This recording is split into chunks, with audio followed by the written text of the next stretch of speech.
She texted, "Staying at Sarah's tonight. Don't worry." But Sarah was sitting next to me at the bar. I replied, "Say hi to Sarah for me."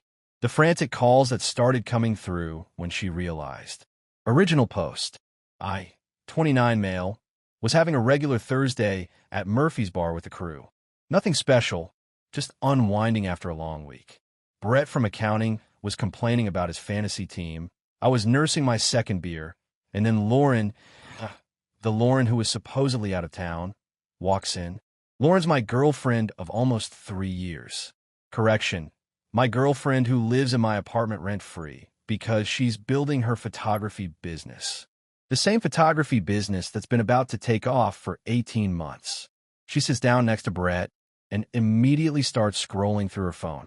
Doesn't notice me at first because I'm in the corner booth. Then my phone buzzes. "Lauren, staying at Sarah's tonight. Project ran late. Don't worry, I'll be home tomorrow afternoon. Love you." I stared at the text, then at Lauren, who was literally 15 feet away, laughing at something Brett just said.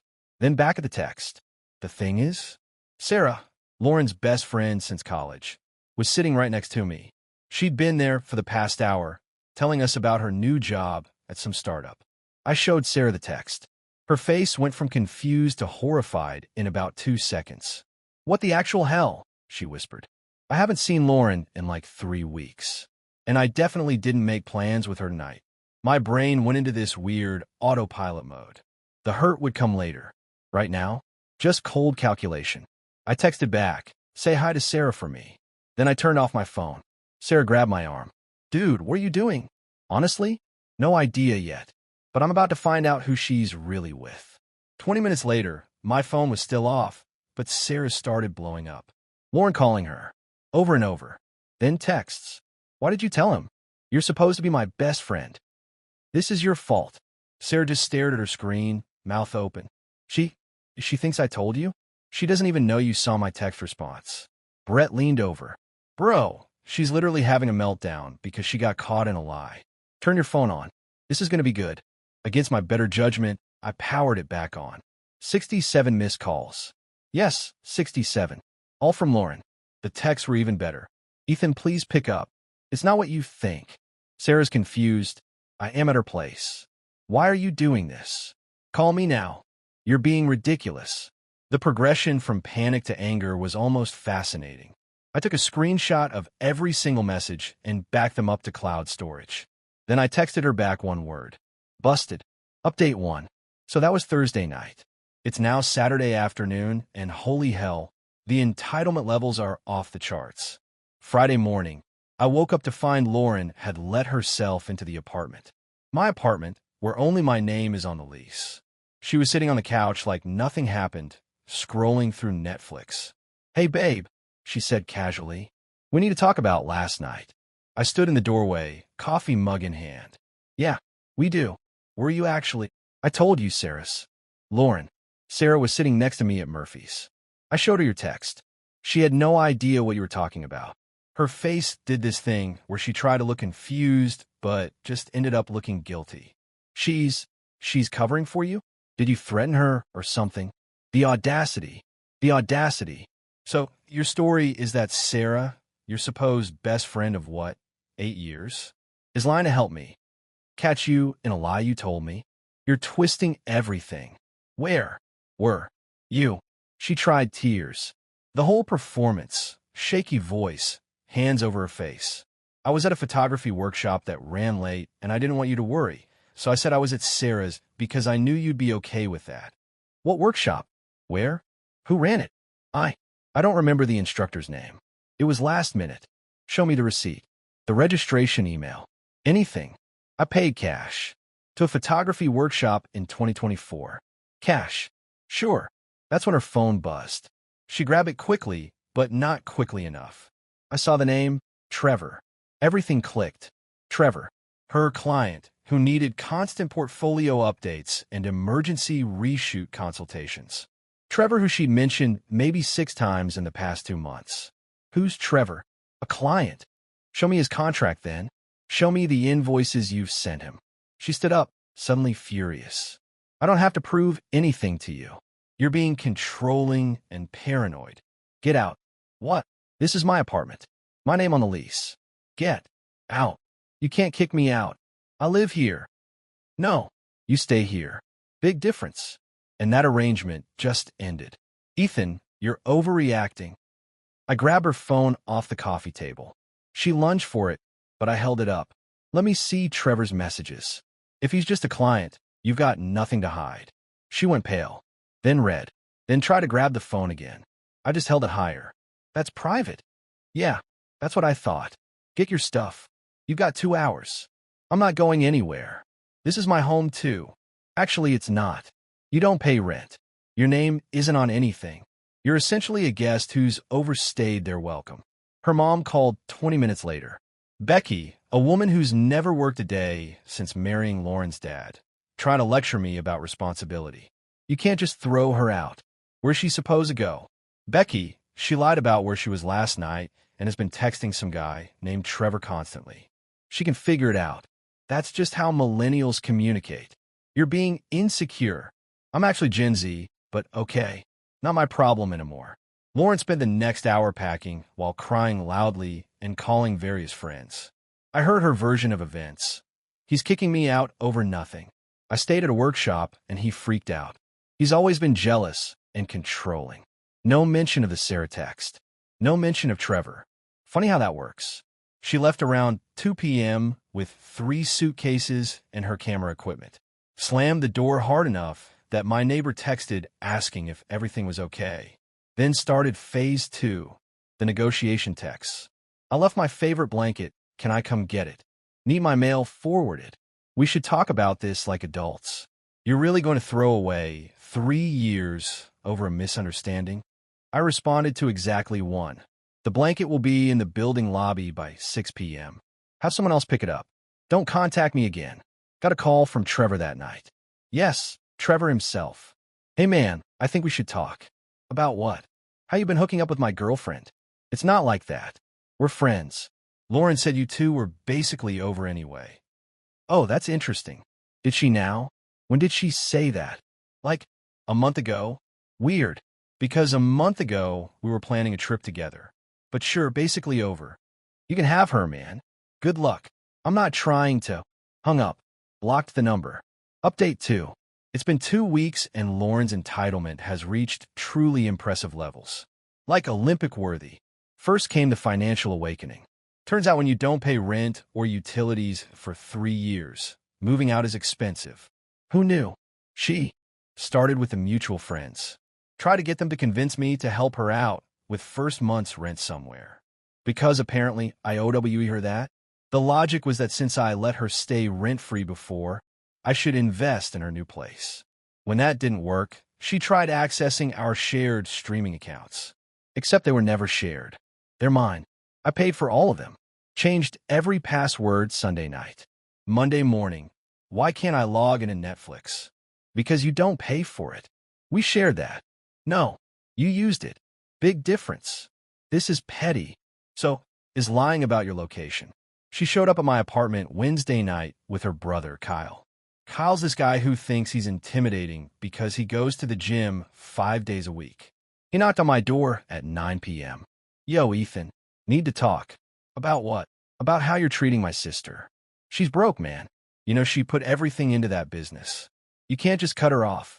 Kyle, she lied to me, cheated on me, and expected to keep living rent-free in MY apartment. What exactly should I be doing differently? Being a man about it. Helping her transition. I actually laughed. Being a man about it? She's 28 years old. She can figure out her own living situation. You're gonna leave her homeless? She's staying with your mom. Try again. Lauren pushed past Kyle into my doorway. I need my stuff. You took your stuff. Not everything. I have things here. Like what? My kitchen stuff. You mean the pots and pans I bought? The ones you used? Keep trying. The TV that I purchased 2 years ago. Receipts in my email if you want to see it. She started crying again. Real tears this time, I think.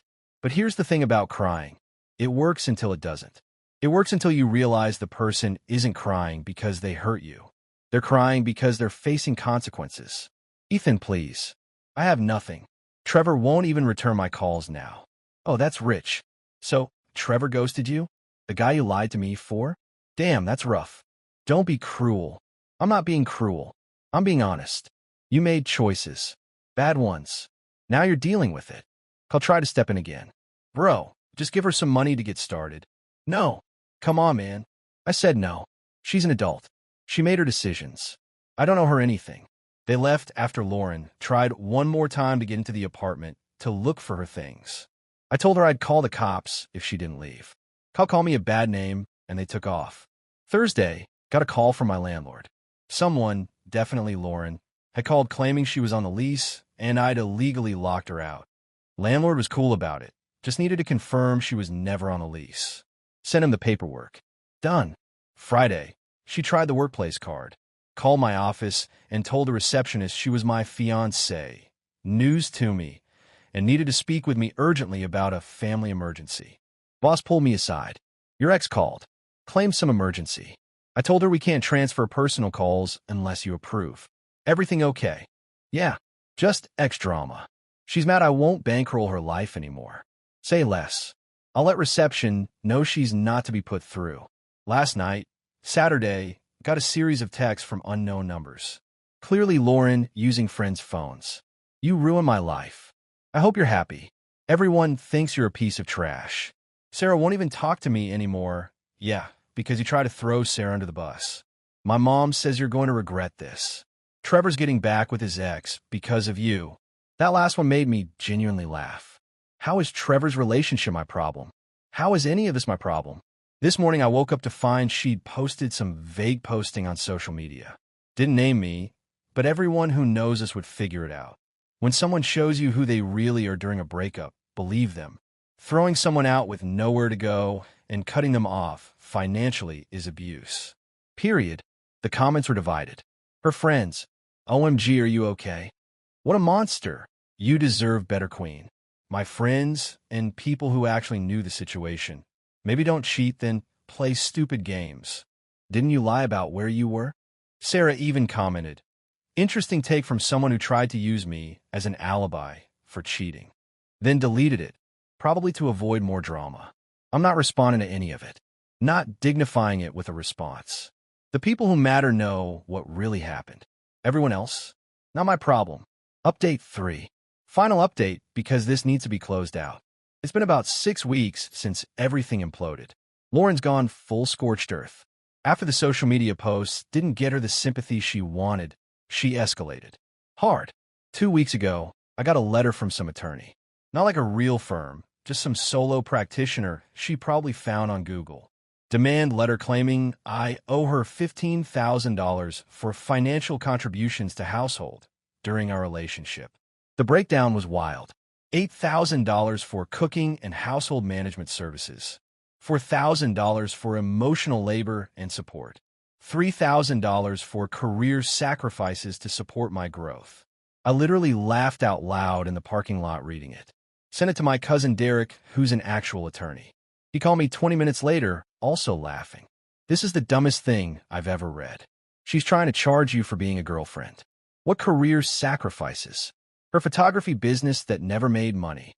Apparently that counts. Tell you what, I'll write a response for free just because this is entertaining. But seriously, she has no case.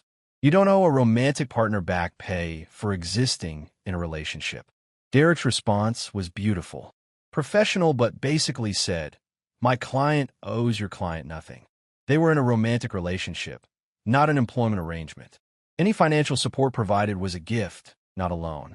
If your client pursues this matter, my client will countersue for 3 years of back rent at market rate, plus utilities. We estimate this amount to be approximately $54,000. Please advise if your client wishes to proceed. Never heard from that lawyer again. But Lauren wasn't done. She started showing up places. Not at my apartment. I think Kyle finally convinced her that was a bad idea, but places she knew I'd be. The coffee shop near my office. The grocery store I always go to. The bar where this whole thing started. Each time, same script. We need to talk. You owe me closure. This isn't fair. I just walked away every time. Didn't engage. Let her look unhinged to everyone watching. Last week was the final straw. She somehow got my new girlfriend's number. Yeah, I started seeing someone. Vanessa works in the tech industry, has her life together. We met at a work mixer, hit it off, been taking it slow. Lauren sent Vanessa a series of texts. He's going to do the same thing to you. He's controlling and abusive. He threw me out with nothing. Just warning you what you're getting into. Vanessa forwarded them all to me with, "Your ex seems stable." I finally broke my silence. Sent Lauren one text. "Contact me or anyone in my life again, and I'm filing for a restraining order. I have documentation of everything. This is your only warning." That was 4 days ago. Silence since. Got coffee with Sarah last week. First time we'd really talked since that. Night at Murphy's. She looked exhausted. "Lauren called me 30 times the first week," she said, screaming about how I betrayed her, how I should have lied for her, how I destroyed her relationship. "I'm sorry you got dragged into this." "Don't be. I should have seen it coming." She'd been weird about Trevor for months. I asked her about it once, and she bit my head off. Said I was being judgmental. So she was definitely with him that night. "Oh, absolutely." She told me later, before she realized you were serious about the breakup, that Trevor had gotten them a hotel room. She thought it was romantic. Thought she could juggle both of you. Did she think I'd never find out? Sarah shrugged. "I think she thought you'd never leave. That you'd always be there to pay for everything while she did whatever she wanted. The entitlement is honestly impressive. Her mom's the same way. Becky's been calling me too, try to convince me to talk to you. Says you're being cruel. That Lauren's suffering. She made her choices. That's why I told Becky. She didn't like it.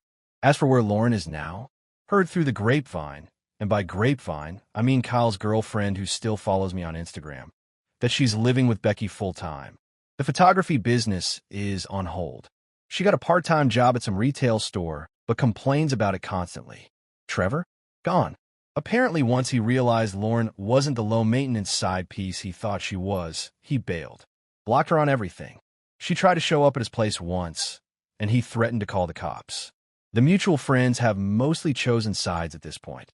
Some stuck with her, believe her version where I'm the villain. That's fine. They're welcome to deal with her drama.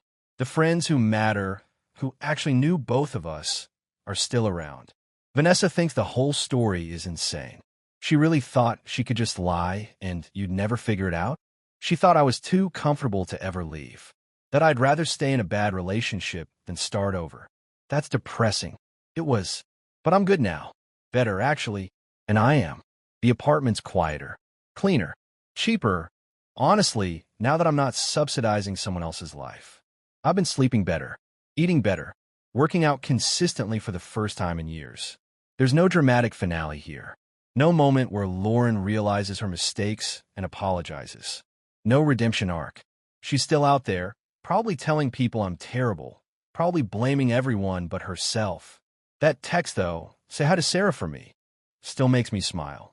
For words that unraveled 3 years of lies in real time. Watching her panic when she realized she'd been caught. The frantic calls. The escalating desperation. People always say, trust your gut. My gut knew something was off for weeks. I just didn't want to believe it. But that night at Murphy's, when I saw that text and Sarah was right there, crystal clear. So yeah, she stayed at Sarah's that night. And it destroyed everything she thought she had locked down.